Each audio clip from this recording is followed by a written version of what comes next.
নবী করিম সাল্লাল্লাহু আলাইহি সাল্লাম ইন্তেকালের 5 দিন আগে থেকে জ্বর আক্রান্ত হলেন, রোগাক্রান্ত হলেন, জ্বরে আর মাথার যন্ত্রণায় অস্থির হয়ে যেতে লাগলেন। বেহুশ হন, আবার হুশ হন। যেদিন তিনি ইন্তেকাল করবেন তার আগের দিনেও তিনি জোহরের নামাজ পড়ার জন্য সাহাবীদের কাঁধের উপরে ভর দিয়ে নামাজ পড়তে গেছেন। পা উঁচু করে নিতে পারেন নাই, পা টেনে টেনে নিয়েছেন।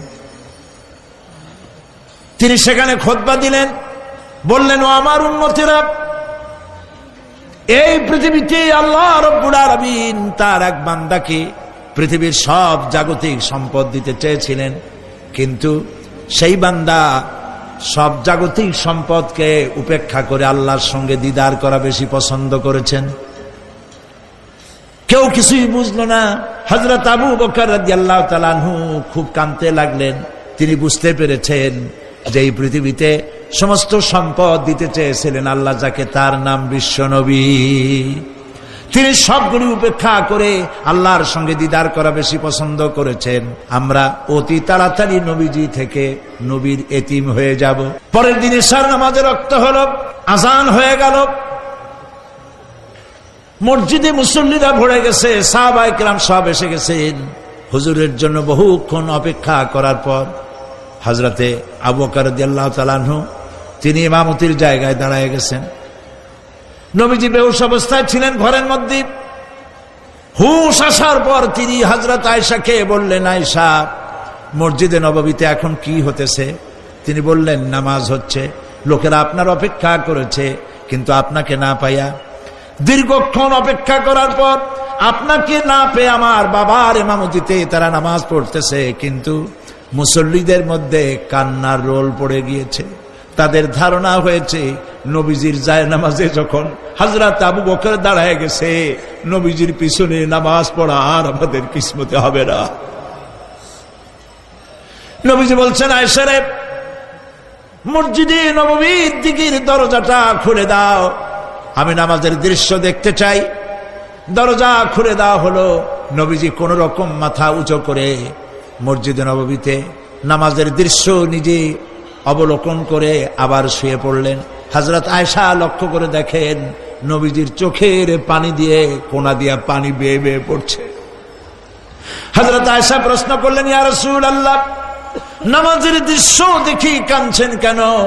হুজুর বলেন, আয়েশা রে, এটা কোনো দুঃখের পানি নয়, আমি কাঁদতেছি এই জন্যে, এই নামাজের জামাত কায়েমের জন্য তায়েফের ময়দানে অনেক রক্ত ঝরেছে, আবার উহুদের ময়দানে দান দান শহীদ হয়েছে, সাহাবায়ে কেরাম জীবন দিয়েছে।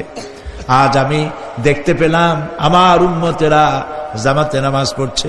আমার ধারণা হলো ভবিষ্যতে কিয়ামত পর্যন্ত আমার উম্মতেরা এইভাবে জামাত বন্দী হয়ে নামাজ আদায় করবে। নবীজি আবার বেহুশ হয়ে পড়লেন।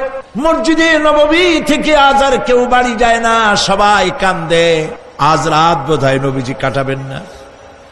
মেয়েরা কাঁদতেছে, সাহাবায়ে কেরাম কাঁদতেছেন, আজওয়াজে মুতাহারাত তারা কাঁদতেছেন। নবীজির আবার হুশ হলো, তাকায় দেখেন ঘরের মধ্যে কান্নাকাটি, মসজিদে নববীতে কান্নাকাটি। সব থেকে বেশি কাঁদতেছেন মা ফাতেমা। নবীজি হযরত ফাতেমার কান্না দেখে ইশারা করলেন, কাছে আয়। হযরত ফাতেমা রাসূলের কাছে গেলেন। নবীজি কানে কানে কি যেন বললেন, কান্নাটা বন্ধ হয়ে গেল। হযরত আয়েশা জিজ্ঞেস করলেন, মা, তোমার আব্বা তোমার কানে কি বলল আর কান্না বন্ধ হয়ে গেল?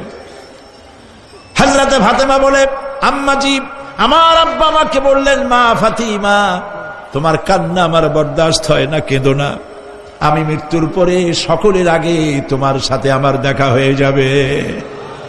হযরত ফাতেমা বলছেন, আম্মাজি, আমি বুঝতে পেরেছি আমার আব্বার এই কথার অর্থ কি। নবীজির ইন্তেকালের পরে আত্মীয় স্বজনের মধ্যে সবার আগে আমার মৃত্যু হবে, আর আমার পিতার সাথে আমি মিলিত হতে পারবো। রাত যখন শেষ হয়ে এলো, নবীজির হুশ হয়েছে। তাকায় দেখেন হযরত জিবরাইল দাঁড়ানো। হযরত জিবরাইল নবীজির চেহারা মোবারকের দিকে তাকায় বলেন, আসসালামু আলাইকা ইয়া রাসূলুল্লাহ।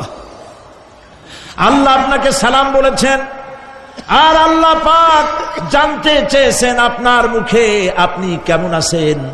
আল্লাহ জানেন আপনার অবস্থা কি, তারপরেও আপনার মুখে শুনতে চেয়েছেন আপনি কেমন আছেন।